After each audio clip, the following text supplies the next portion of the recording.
Today, we talk about how to make keyword research more manageable, how niching down can actually make you more creative, and why you shouldn't fear the algorithm. Take it away, Heather. But let's sprinkle in some of those posts that you know are going to work and you know are going to bring you big page views to supplement, kind of like the ones that are kind of what your passion is. Driving traffic to your website is something we as food bloggers have to do all the time. And the fortunes of our business can ebb and flow based on the traffic. But there's so much information out there, not all of it's accurate. It can be really hard to know what to do. But today's guest is going to help us cut through the noise, figure out what actually does work, and so we can move our blogs forward. Not only has she been blogging for more than a decade, which is really impressive, she also has a day job where she helps hire bloggers to work with brands. So she eats, sleeps, and breathes food blogging. So she knows a lot about it, and in the past year, she's grown the traffic on her website by more than 10x, which is incredible. And if you're at the International Food Blogger Conference last year, you also know that she puts on a mean stand-up routine. So I'm so excited to learn from today's guest, Heather Johnson, better known as the Food Hussy. So Heather, welcome to Makin Bacon. Hi. I'm really excited to have you on. I think you've done so much good work with blogging, and you've done a lot over the last year to grow your blog. I think my audience can really learn from your journey and a lot of the stuff that you've done over the last year. Before we dive in, I always like to ask, what's it like around your dinner table on a normal day? This is what it's like around my dinner table. The dog's on the lap. Most of the time, my dinner is on my couch while I'm watching TV, working on my blog and things like that. So my dinner table consists of Misty and my dog Wiener sitting at my feet, drooling for a bite of the food. They're very good taste testers. And as a single person with a food blog, I cannot eat everything that I make. So the leftovers often go to them. So they're very excited about that. Very lucky for them. They're healthy dogs. We'll just say that. Nice. They're not wanting for food. No, they're chubby. Just a little. There's nothing wrong with that. There's no fat shaming of dogs allowed on the Makin Bacon. Good. So I wanted to start with the growth of your blog. Over the last year, it's been amazing. I think you said you went from 20,000 monthly visitors to over 200,000 visitors a month, which is just stunning. One of the things you said that really helped with that was a focus on planning and scheduling. Can you kind of talk more about that? Because I think that's something that most food bloggers wouldn't be like, oh, this is top of my list to drive more traffic. I have a good friend in blogging. Her name is Stephanie, and her blog is called Plain Chicken. She's been blogging a little bit longer than I have, and she's one of the biggest food bloggers really out there. And she's amazing. And when I met her and started talking to her, she was like, well, what's your schedule? How often do you blog? Like, what things do you do? How far in advance are you blogging? And I'm like, I make stuff yesterday and I put it on the blog tomorrow. And she's like, no, we're not going to do that anymore. She's like, she really instilled this, discipline in me. And she's like, if you are in this, if you want to do this to make money, you have to get disciplined. And so the first thing we did was create a content calendar and start planning out my schedule of what I'm going to make and when. I also looked at what had been working for me in the past, and I had started out as a restaurant blogger and found that, over time, the recipes are what obviously make you more money. And so slowly I tapered off the restaurant reviews. And then one day I made the decision and I called Steph and I was like, hey, I'm not going to do restaurant reviews anymore. And she jumped up and down and cheered for me because she's like, that's what I want. She's like, she knew I had to come to that decision. But once I did that, and then I set up on my schedule and I was like, all right, so because I had restaurant in my background, copycat recipes do really well for me because that kind of Google sees me as an authority for restaurants. And so when I do a copycat recipe, I have some of that authority that kind of leans into it. At least that's why I think that copycat stuff does really well for me. And so I decided Monday is going to be kind of a whatever recipe. Wednesday is a copycat.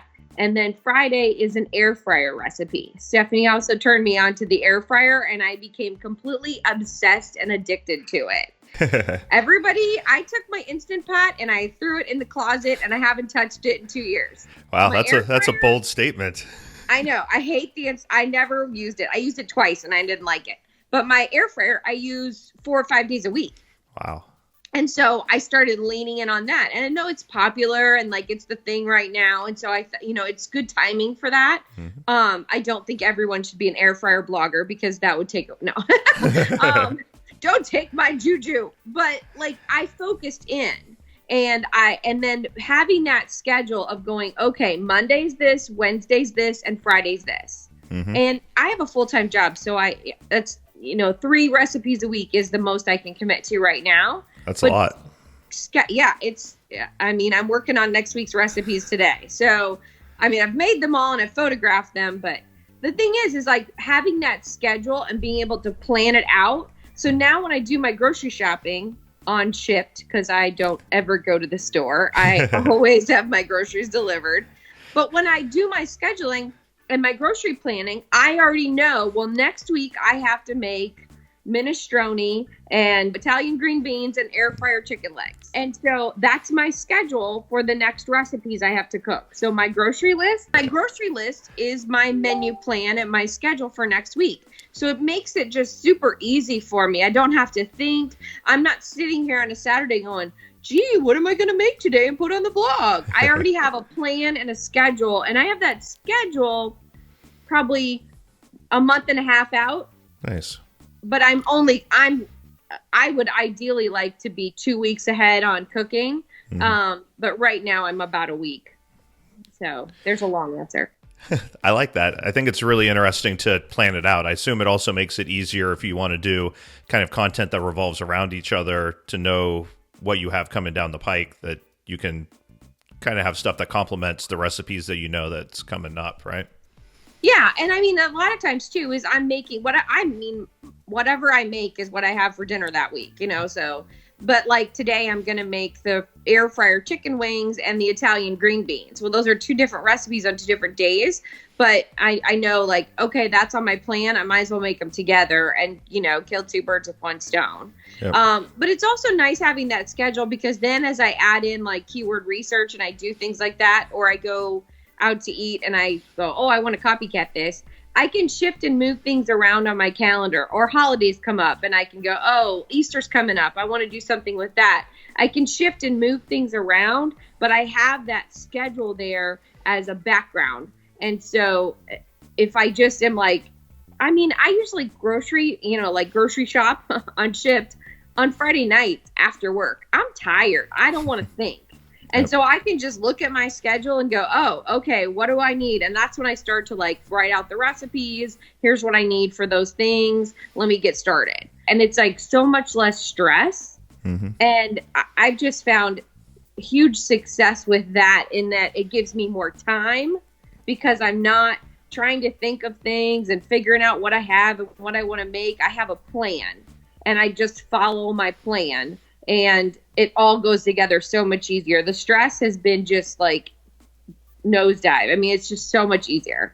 That's awesome. I feel like whenever I have a plan of what I know that I have to do, I'm a lot more motivated to also do it. Where if it's kind of like ambiguous and it's like, well, I need to cook something. What sounds like fun? And nothing really sounds like fun today because I'm tired and maybe I'll just end up playing some video games instead of doing a recipe that I need to do for the blog. Where if it's written down, it's like, oh, I know I have to make, the green beans. So I'm doing that because that's what's on my schedule today.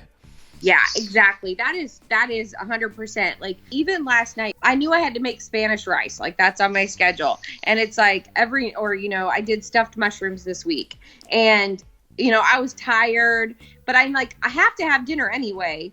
I might as well, I have all the ingredients. I know what the recipe is because I already have it written up. Like, just go home and make it. And so even when I'm tired, having that plan and that menu and that recipe already ready to go, because I do that kind of on the weekends, then I just come home and I'm like, okay, I'm tired, but really, how long is it going to take me? And I got to cook something anyway. I might as well do this and run upstairs and take pictures of it real quick.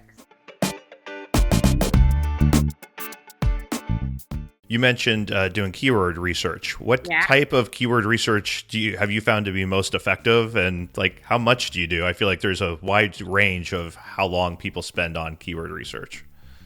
So I found I've got two so Pinterest and Google are obviously my two biggest traffic drivers. Mm-hmm. And Facebook is actually a big traffic driver too. So we can talk about that. But Facebook is actually driving some healthy traffic for me now. But I find that my air fryer stuff does well right away. And then my copycat stuff needs a little while to grow because it does have that Google element to it. And so I've also found that my copycat stuff is just really strong on Google. And so to me, with all this like keyword stuff out there, I was like, I need to figure out, instead of just going about it for 10 years, I went about it to, well, what do I want to make? Mm-hmm. And what do I want to copycat? And then it was like, I'm obsessive about podcasts. And it's like, I have to think about my followers. And so changing that mindset of going, okay, I need to think about what other people are searching for. That was huge. Mm-hmm. Realizing that it doesn't matter what I want, because I'm not searching my own recipes. It matters what my readers and my followers and just the world wants to hear. And so that's when I started I used Keywords Everywhere, which now they charge. I use that to kind of answer the public for kind of surrounding keywords. But when I'm menu planning and I'm planning my schedule, I use SEMrush. I used Google Search Console at first, which if you don't have Google Search Console installed, Google it, figure it out, do it today. Because that's what told me that my copycat stuff is huge. And it gave me ideas of like what words people are searching. But then SEMrush has this thing. I'm lucky enough that I get to use my work subscription. They have this keyword magic tool, and it's really the only thing I use on there. I know I only use 100th of, what that tool has. But like for me to go in and I can search copycat recipes and I'll type in, like search for different restaurants. And I know immediately what people want and they're searching for. And I can see with the keyword research, the keyword magic tool, you can see a score. So if there's a bunch of searches for it and if there's a bunch of other recipes already out there. Mm-hmm. And so that allows me to be able to pick and choose. Like I might want to make Olive Garden's fettuccine Alfredo, which I actually just did. But I could go on there, or like Olive Garden breadsticks. Mm-hmm. Well, yeah, maybe I want to copycat the breadsticks, but there's already 10,000 other recipes for Olive Garden breadsticks. Yep. What I do is I use that keyword magic tool to find the ones where there's a bunch of searches and not as many results. Nice. And so doing that has really honed in on giving me the right things to plan and to create my schedule. Mm-hmm. So that for me has just been a game changer as far as like when I'm going out to Cheesecake Factory later today. And so literally I was like on there looking for what recipe should I make. And so that's going to determine what I eat at Cheesecake Factory today because I'm like, I need to know what to copycat. I also like that you talked about that you only use like probably, 10% of the functionality. And I think that's something that a lot of bloggers are like, oh, I should get into keyword research. And they pull up some of these tools and it's like, we'll index your entire site and we'll give you all of your keyword, density and all of your competitors and the backlinks. And they're like, I don't know what any of this means and I'm not going to do it because it's confusing. Where you could do like this one part of it, I'm going to learn just this one teeny part, and that can have a huge impact on what you're doing. Well, that was exactly it. I've heard of SEMrush before and I knew we had it at work. And so I asked if I could use it. I asked our guy, that's our SEO guy. I'm like, hey, can I use the SEMrush that we use for work? And he was like, sure. Cause I know it's a little bit more expensive. And, but I was like, well, and actually when I looked into it, it's really not that expensive, but it just seems like a lot, but like the value in it is amazing. But then I have another person I work with who SEO is her thing. And so one day I was like, just show me how to use this keyword tool. I'm like, I'll learn one thing at a time in there. Yep. And just the learning of that, like she told me the score and the relevancy and she taught me how to do that. And that's literally changed my world of blogging. And I'm like, I'll learn the other stuff as I go. And, I'm like, I get a little weekly lesson from Maria about how to use SEMrush. But like that one tool that I use would be worth the subscription if I paid for it myself. I mean, it's changed everything about how I plan my blog. And I think that while like those results aren't immediate, Google, making something that Google search wants and that people are searching for, that doesn't mean I get 10,000 page views on my first week. But I know that in 6 months, it's going to be a good return, And so, I found like I was able to see what recipes do well for me. So I have this Made Right recipe, which is an Iowa sandwich thing. I love Iowa. Go Hawks. And then I have like a Penn Station is a local kind of chain around here. And the number of searches for those are low. Like there's maybe 1,000 searches a month. But if I'm in the top 3 and I get all of those results, then I'm getting a lot of page views. Yeah. And that's where, a big chunk of my traffic comes from. So it's like, if I can find other recipes like that, where there might not be 50,000 searches a month, but if I can be in the top 5, then I'm still going to get a lot of search results from that. And so just learning that one tool gave me so much insight into what I should do. I like that the concept of attacking smaller keywords as well, that it's, that you can be in the top 3 for this. And I think most of us would say if every recipe you put out, brought in 500 to 1,000 page views over time, it's a long game that we're playing here as food bloggers. So over the years, you will get up to 200,000 monthly page views, even by going after some of these smaller keywords, which will then help you rank for the higher keywords as well. Yeah, and I've got this interesting juxtaposition on my site of like, I have a few I think everybody does. It's the old, I hate using it, the 80-20 rule is, 20% of your stuff brings in 80% of your traffic. Yep. But it's true. But like, I have a few recipes that have done really, really well. And a few copycat and a couple of other, like I have an air fryer. I have air fryer cabbage. Like, who knew? I didn't even, almost did not publish it, because I thought this is the dumbest thing ever. At New Year's Eve, it went bonkers. Now, not viral in terms of like millions, but I mean viral for me. It went really well, and it gave my site this big bump. But it was like, I almost didn't publish that recipe. Yeah. But the thing is I've got a few of these that when I look at my tool, they have like tens of thousands of page views, or, but a few of those. And then it's like, if I can just once a month, of my 10, 12 recipes I do, if one a month does well like that, I can make a lot of money. Yeah. And God forbid if 2 do well. If I come up with one recipe a month that kind of takes off, that's a lot of money.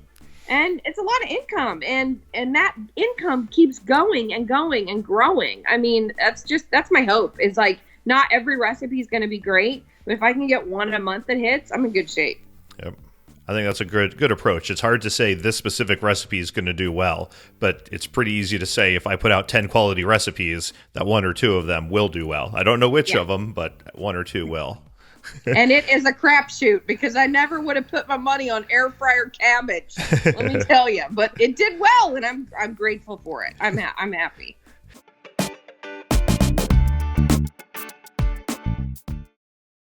So are you ever worried about any of the algorithm changes that come out? That's the big scary, phrase that people always use. What if the algorithm changes? What do you think about that? I don't worry about it because, and Steph kind of, and a shameless plugs, everybody go follow Plain Chicken. She's my best friend. But she's one that taught me, like, don't worry about those little algorithm changes. Because if you're producing good content with pretty images and good keywords, like before I even learned about SEO, to me it's common sense. You don't stuff it full of keywords. You just write common sense and put the keywords in there. Like it doesn't have to be rocket science. We're not curing cancer here. It's like if I'm talking about Olive Garden stuffed mushrooms, I'm going to say Olive Garden stuffed mushrooms a few times. Yeah. That's all there is to it. And so, just not worrying about the algorithms. Now, when things change, like Pinterest just changed their algorithm. So that's where podcasts come in handy to me. There was one of the podcasts out there had somebody from Tailwind that was talking about the algorithm change. Yes. Well, I made sure to listen to that right away, pick up 1 or 2 tips. I don't change everything I'm doing. I don't scrap my plan and go some other direction. I just make a few tweaks and then keep riding the wave and keep riding the bicycle and just keep pushing up the hill, and I'll figure it out. Like Tailwind and Pinterest have just said now that you're not supposed to pin a bunch of times and you're only supposed to pin to 10 boards. Okay, I'm only pinning to 10 boards now. You give me a big warning. So I do that. I make that little tweak, but I still keep doing my thing. And, if you're making good content, it'll work eventually. I think that's a good approach too, that if you put out the good content and you're writing for your fans and not just writing for Google or for Pinterest, then in the long term, you will do good. And it might, like you said, might take slightly longer, but I think most food bloggers would rather have it take slightly longer and enjoy what they're doing by putting out more recipes than going nose deep into SEO every time they tweak something to try to maximize your programming on your website. Like, just put out another good recipe and it'll probably even out over time.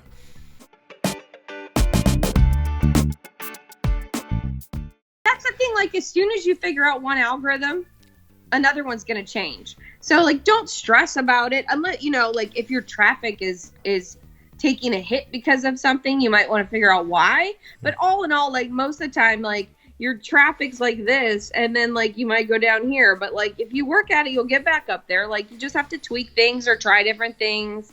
But I don't stress about it too much. It's just I have too many other things. Did you make any changes within the posts themselves, outside of SEO and planning, that you think has helped increase the traffic that you've been getting with either the recipes or the photos or the content of the posts? My pictures. I have always said that I am a terrible photographer, awful at it.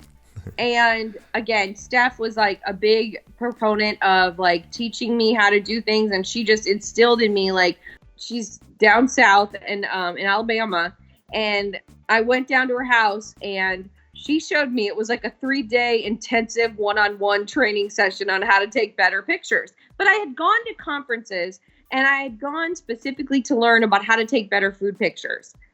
And I just wasn't absorbing it. I think we all learn in different ways. And for me, I need that one-on-one help. I literally bought the same camera that she has. She said, give me a recipe that you love, but just doesn't do well. Or that you have terrible pictures and they're bad. And I was like, brown food is the hardest. Yes. Like, we all know a brown food casserole. I have this chicken casserole. It's chicken, cream of mushroom soup, and Ritz crackers. Beige, beige, beige. And awesome. I was like, what do I do with this? And she sat down with me and she's like, parsley is your best friend. Yep. And, she's like, we got to take this out of the casserole dish. We got to put it on a little plate. We got to take a really nice picture with the spoon shot. Like, she sat with me and we made the recipe together. We sat there and I bought little plates.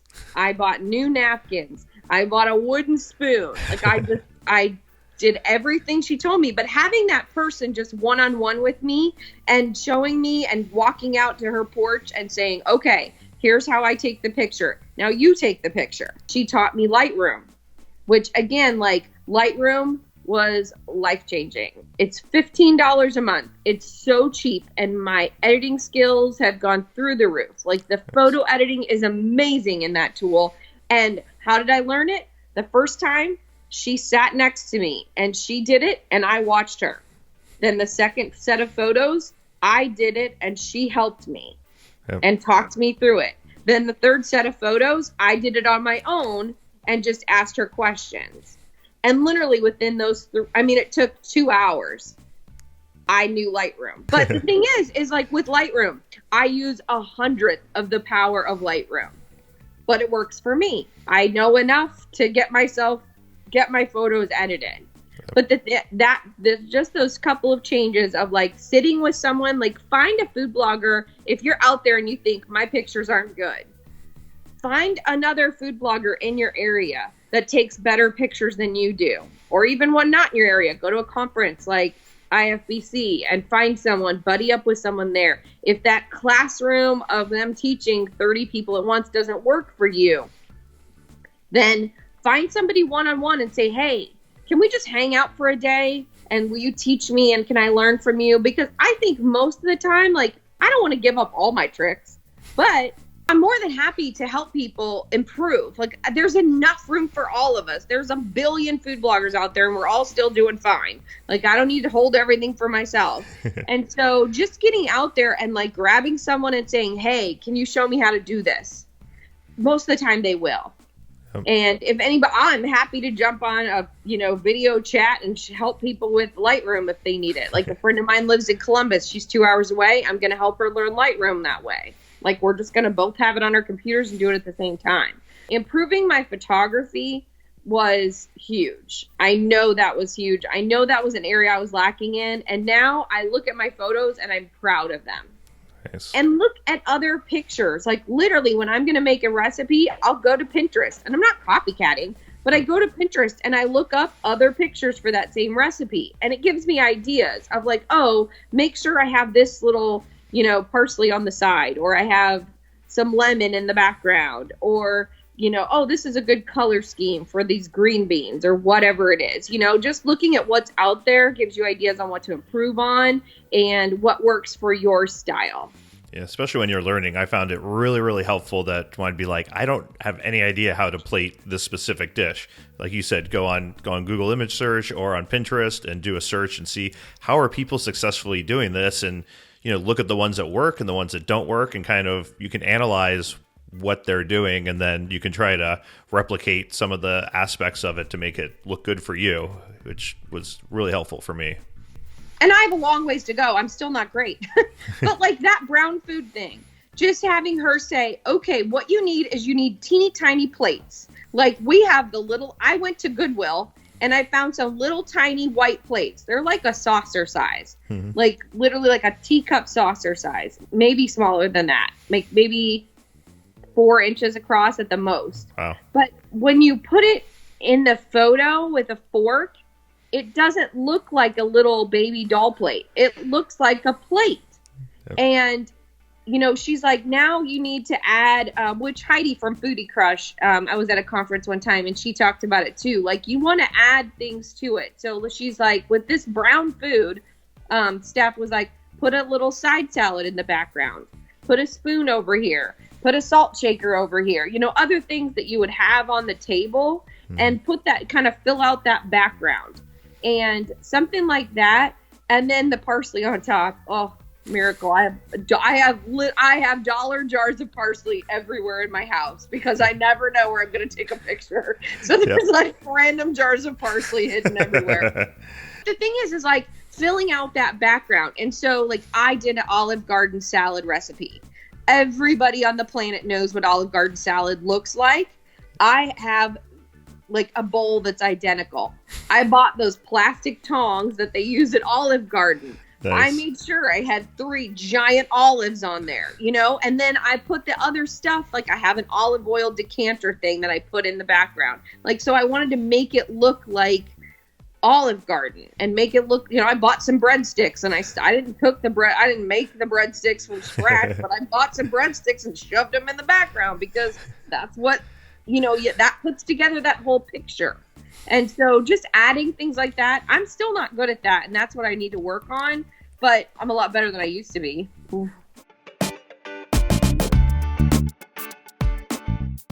You talked about that it helped a lot when you started niching down, when you said you wanted to do air fryers and copycat recipes. A lot of people are hesitant to niche down. They feel like it's going to limit them, or it's not a big enough niche for, to grow. How do you kind of get over that fear of limiting yourself to the specific niche? It's made a huge, I've just seen success after success after success. And I think that helps, obviously, back me up and say that I made the right decision with that. And I still give myself some flexibility. I have that Monday spot open, as far as Monday is just a whatever. It might be a copycat. It might be an air fryer, but it could be just something else completely different. because that gives me some flexibility to do things I want to do, or just do something that maybe doesn't fit in those two niches. Sometimes stuff I have is both. I'll do a copycat air fryer, but I found that I'm able to focus a lot more, and my scheduling is so much easier because I have this like kind of limited myself. Instead of just doing, I can do whatever there is out there, it's too overwhelming for me. With this, I go, no, I got to have copycat recipes. So I will plan 2 months of copycat recipes all at once. I will plan air fryer 2 months at a time. Shift and move and things like that, but it gives me a lot more focus. The Monday slot is the one that I have a harder time with because it's like, I could just make anything. What am I going to...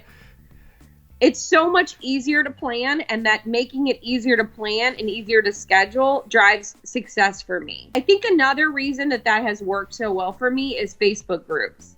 So there are so many Facebook groups, and Facebook loves Facebook groups right now, that there are a billion copycat recipe Facebook groups.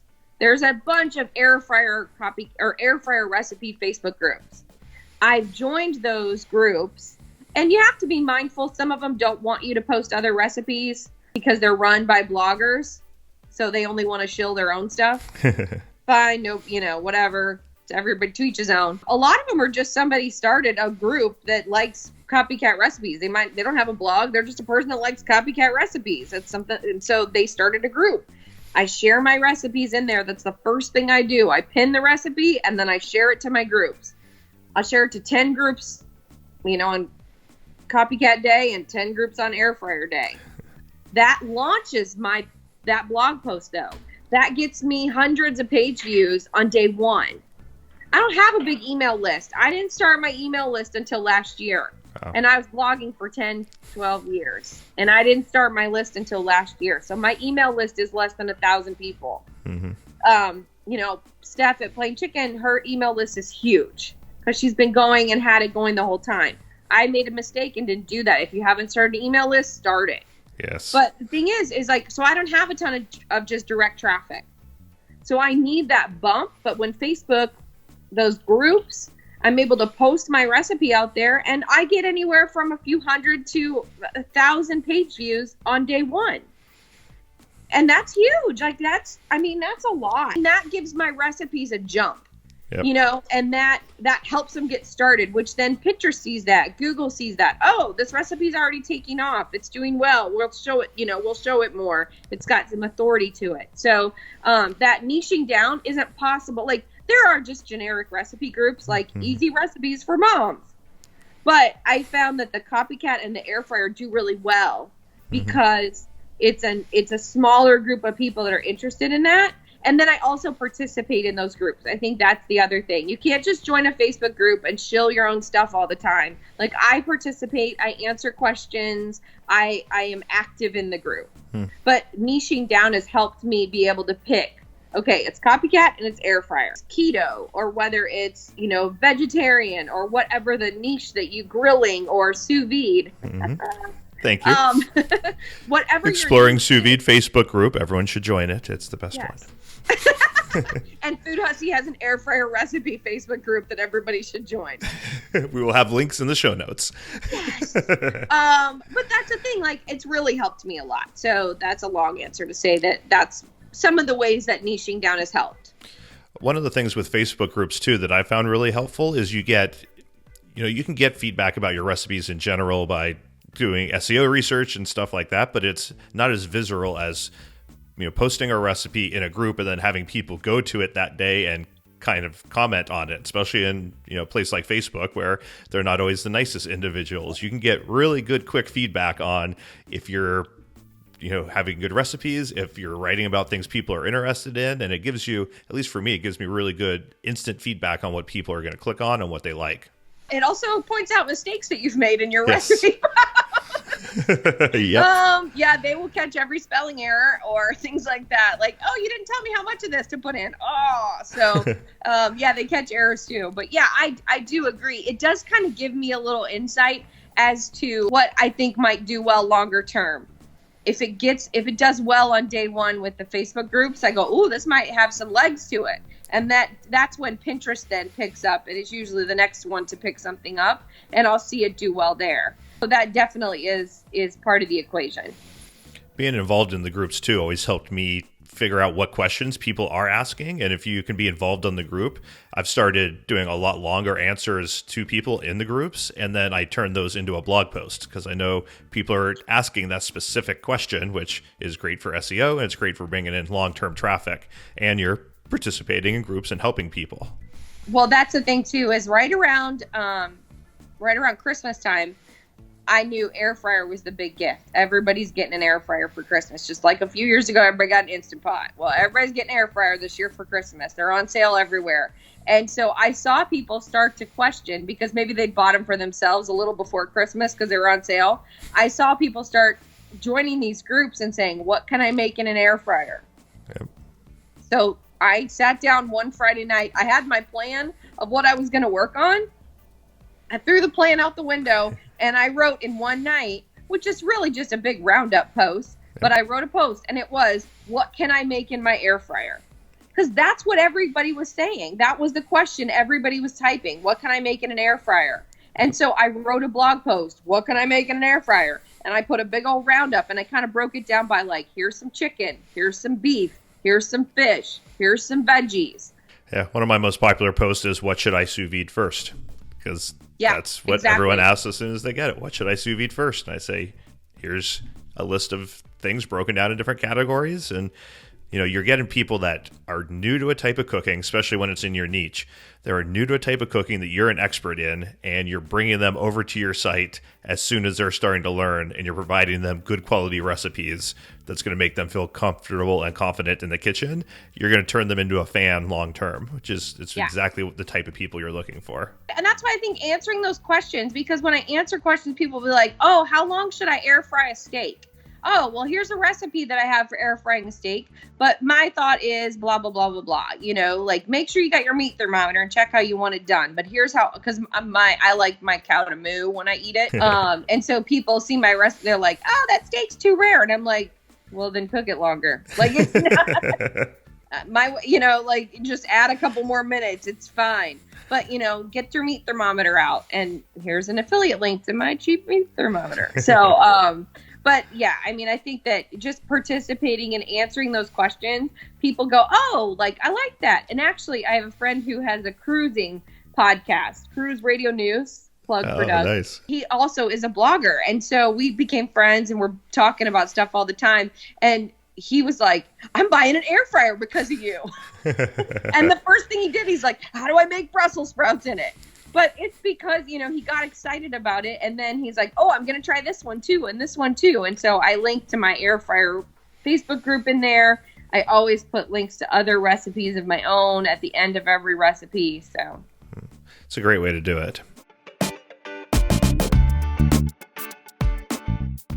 One of the things that I found interesting is that you work all day with bloggers and connecting them with, brands and influencers. And the thing that you've been focusing on most over the last year is your blog, that you live in this influencer world during the day. But when you turned to what you wanted to do, you went back to the blog and working on your content. Can you talk a little about why you made that decision? Well, I had worked in project management for a long time and slowly morphed my way into a social media role. And then just thought, gosh, wouldn't it be great if I could just work with bloggers since I am one? And it does give me this like street cred when I'm hiring bloggers and I'm like, I am one.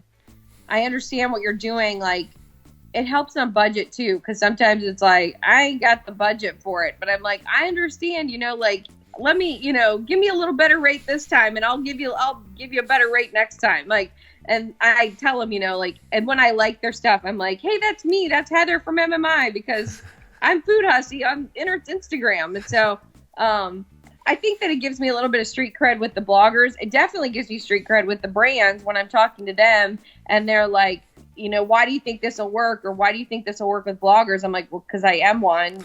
It's what I do all day. I do it all day and then I do it all night. So it's definitely, and it's funny too, because I don't work with food bloggers. I have not very much gotten to work with food bloggers. My day job really works with beauty brands.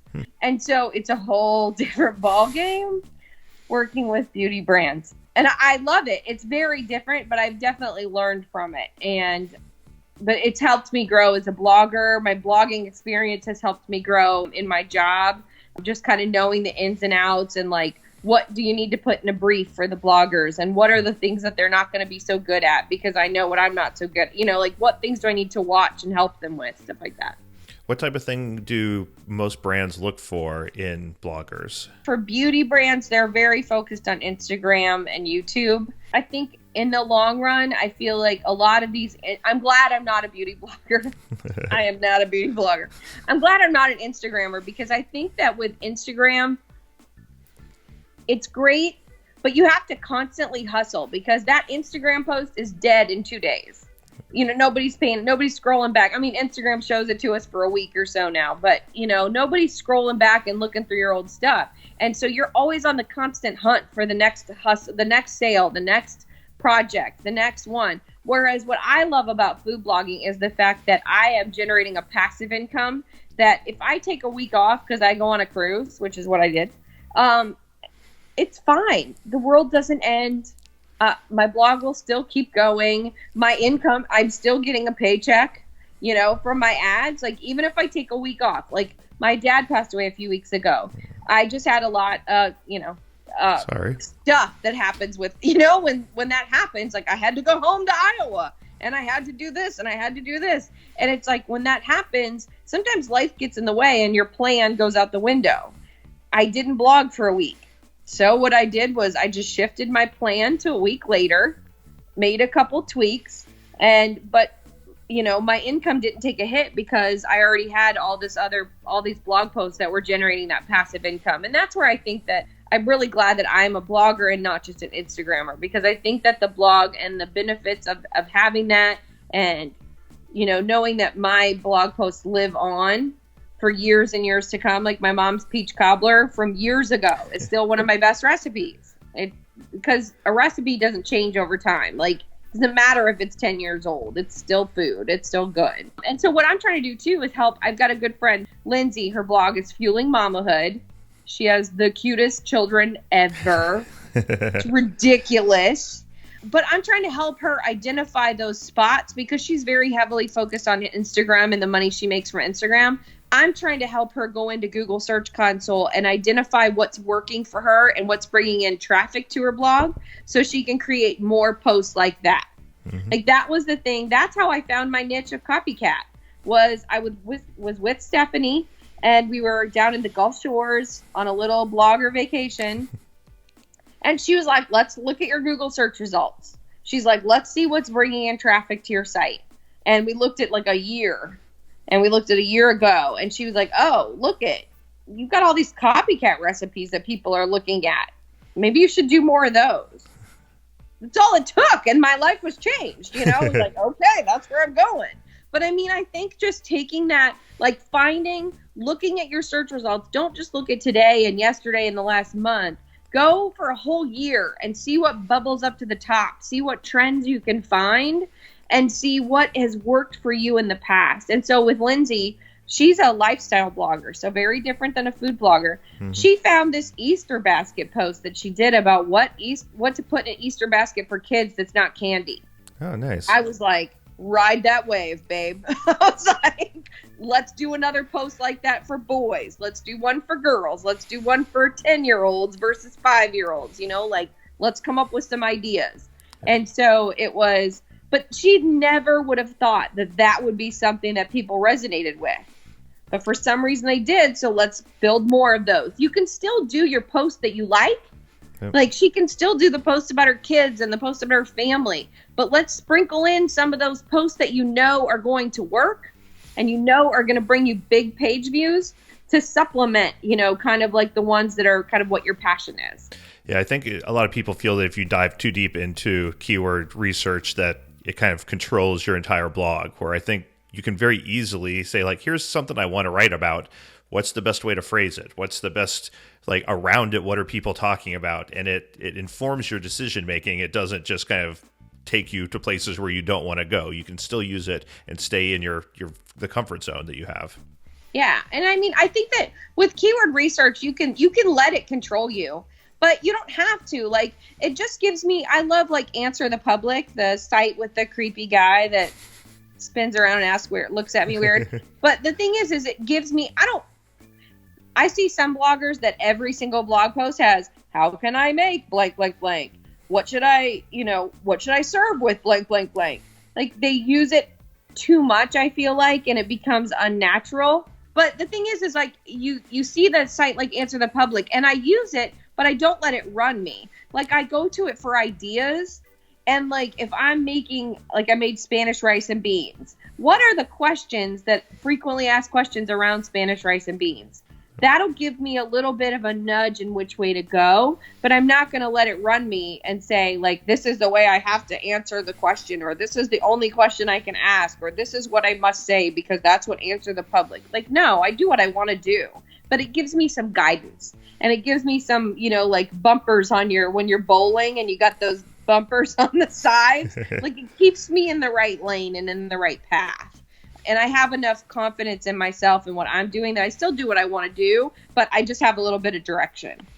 I think that's so helpful, and it makes everything a lot easier having that direction, knowing that you're going going where you want to go. Yeah. So I'm so impressed by your success that you've had over the last year. I look forward to talking to you a year from now when you've got 10x the traffic that you currently do now. And, fingers crossed. And are you going to the International Food Blogger Conference again this year?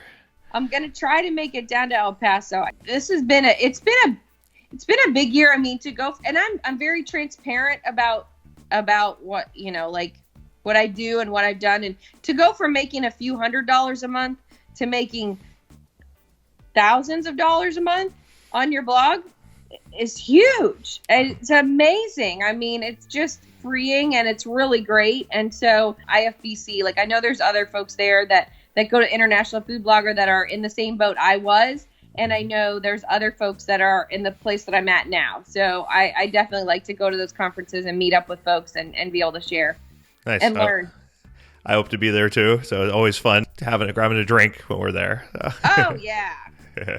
Not as fun as Alaska, though. I don't know if it's going to live up to Juneau. That was amazing. Yeah. Juneau was one of the best times I've ever had. That was just great. Well, if people have questions, they can find you on Instagram at Food Hussy, correct? Yes. Everywhere. So be sure to reach out to Heather. She's always happy to answer questions and always a joy to talk to. So thanks so much for coming on today. I really appreciate you sharing your expertise. Yeah, thanks. And my dogs only barked a couple times. I'm very excited. They did very good. They were good puppies today. This has been Makin Bacon, all about helping you serve your fans, grow your income, and get the most out of your blog. Till next time, I'm Jason Logston. As Heather mentioned, SEO doesn't have to control your entire blogging life. And this video is going to show you why it's so important to create a job that you love.